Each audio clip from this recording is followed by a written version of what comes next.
All right, so in this video, I'm going to talk about the difference between Bitcoin and real estate. So let's just get right into it. What is Bitcoin and what is real estate? And then I'm going to do kind of a comparison on what you do if you invest, what your money looks like, how the money flows, how the investments kind of look if you're going to buy one Bitcoin or you're going to invest in real estate. All right, so what is Bitcoin? Bitcoin is a digital currency that was started anonymously, isn't that crazy, in 2009 during the big market crash, actually the worldwide crash. Started in 2009. It is a digital currency. Governments do not recognize it as a legitimate currency, but that honestly doesn't matter. If people recognize it as a currency, if people recognize that it has value, that's all that really matters. If somebody's willing to buy Bitcoin with real dollars or use Bitcoin to buy something that is real, then it's a currency. So that is Bitcoin. It's been around for not that long of a time. It is a very, very volatile investment. It's a very, very volatile currency. I don't think anybody will argue that.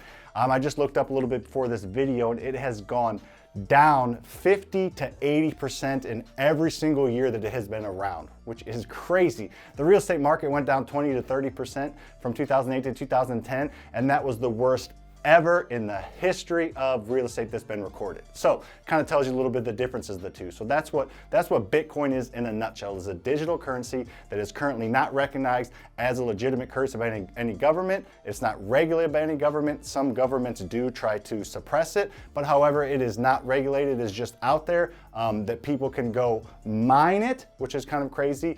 The other part about it that is different than normal currency is that it is a limited amount. As you saw in 2020, we were printing more money than we knew what to do with. You can print money however much you want, however fast the printing presses print money, which can cause inflation, which can cause the actual value of each dollar to go down. There's more dollars, so the more you print, the less valuable each specific dollar is worth. However, there's only 21 million Bitcoins to be mined. I believe at this time it's between 18 and 19 million have been mined.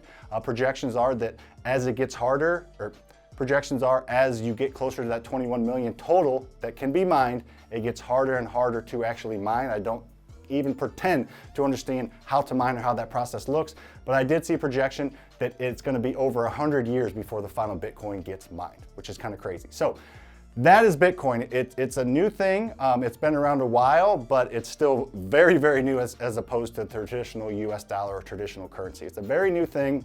So it has its ups, it has its downs, it has potential to do great, it has potential to completely flop. Who knows really what it's gonna do? A ton of smart people say it's never gonna really fully make it. A ton of smart people say it's gonna make it. But you know what people say about real estate? It's freaking awesome. And if they don't, they cannot argue the simple facts that real estate's been around a long time. Shoot, real estate's been around since people were living in caves and making huts. Real estate has been around as long as people has been around, and it's going to be around as long as people are going to be around. I understand that, you know, this digital currency thing might have some legs and there's talks that it may be a sustainable thing in the future, but there is no arguing real estate. Real estate's been around a long time. Real estate has created more millionaires than every other type of investment combined, including Bitcoin. So, what is real estate? Real estate is a place where people live, where they work. It's a roof over their head that provides safe shelter for people. That's what real estate is. It's shelter for people to live, people to work, people to hang out. People like to live, people like to work, people like to eat, people like to sleep. So real estate is a necessity.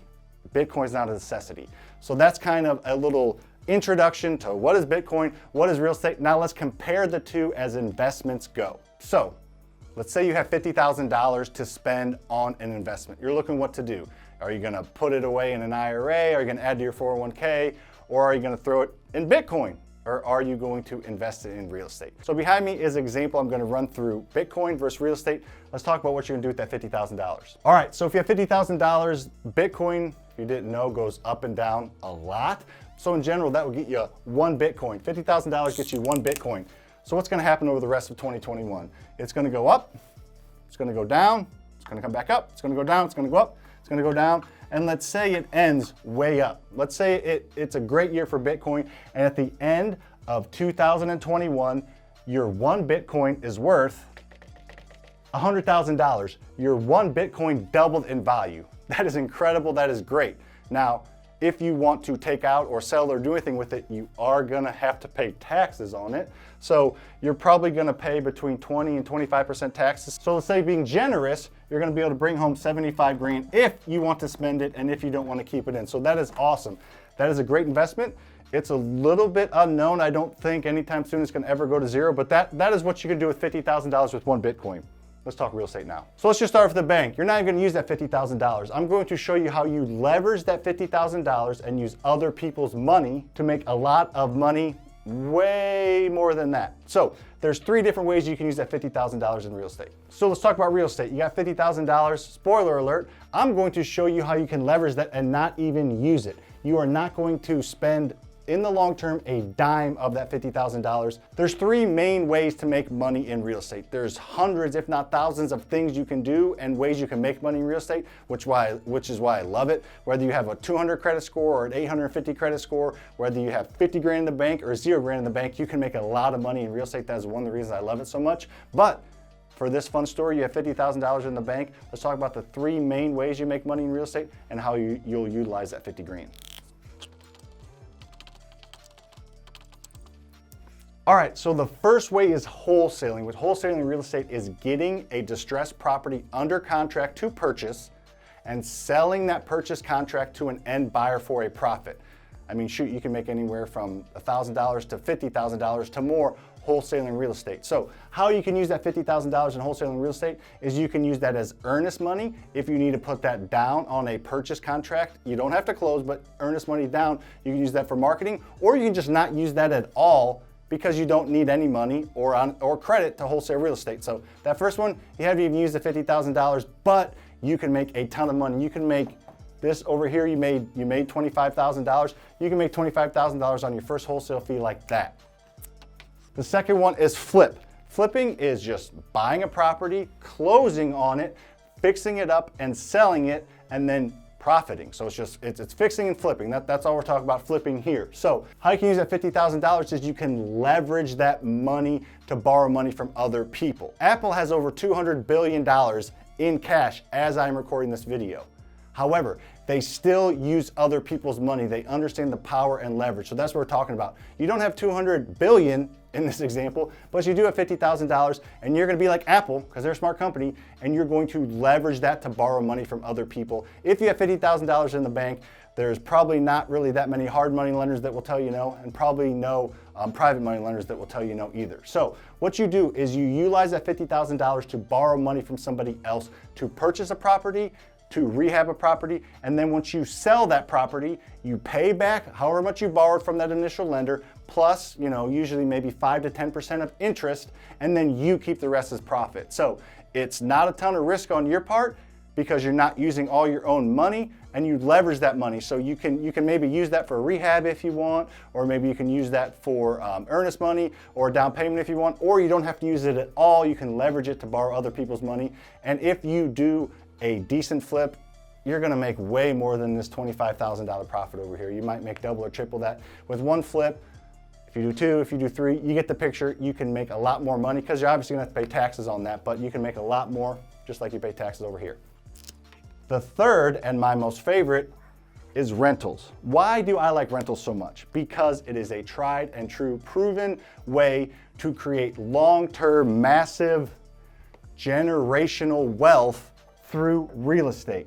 You don't need to use any of your own money. I'll talk about that here in a minute, but you can create massive, massive wealth, and it's proven and it works, and it's worked in the past, it works now, it's gonna work in the future. It is way more proven than Bitcoin. So how do you utilize this $50,000 to buy long-term rental properties? You can buy 21 properties in 2021 without using a dime of your own money. It's nice to have that extra 50 grand though to help leverage like we talked earlier. So what you do, same thing with flipping. You leverage that $50,000 to borrow money from a hard money lender or a private money lender to purchase a distressed property and to fix up a distressed property. You can use that $50,000 if you want for some rehab, or you can just leverage it and you'll use somebody else's money to buy the property and somebody else's money to fix up the property. So that's what we're talking about here. I have a ton of videos on this here on my YouTube, TikTok, Instagram, all those things. I talk about this birds a lot. So you buy a property and you fix it up using somebody else's money. Then you get the property rented, because we're talking about rental property, long-term rentals. And then here's the magic step. You take this to a small local bank. You haven't used any of your own money yet. You use other people's money. They paid you, the tenant's paying you, and now you're gonna go to a bank. The small local bank will refinance you at 80% of the appraised value of a property. So if you ran your numbers right, and if you did everything right, you can pull out all the money that you were lent and pay back your initial lender plus interest, and now you own the rental property, okay? And then scaling, which we get into a lot in our channel, is how to do it at a bigger, better level, how you can buy 21 houses in 2021. So up to this point, you have this $50,000, and I know you thought you were gonna use it, but you haven't used it. You can wholesale, flip, or buy rental properties by leveraging that $50,000. So you have that $50,000. At the end of the year, you can have 20 different properties and not have used that, and then go buy a Bitcoin if you want. But however, utilizing that to leverage debt and to use other people's money and invest that in the most proven asset ever, real estate and rental properties, is what I would do with that. This is pretty unproven. This is the most proven investment ever. So for my money, how I want to create short-term cash, bunch of cash now, long-term wealth, I'm using that $50,000 and leveraging it to borrow other people's money. I'm not throwing in something that who knows what the hell is going to happen to it. So if you appreciate this video, make sure to give this a like, subscribe, talk about this kind of stuff all the time, try and create new angles to show you how the power of real estate can change your life. See you on the next one.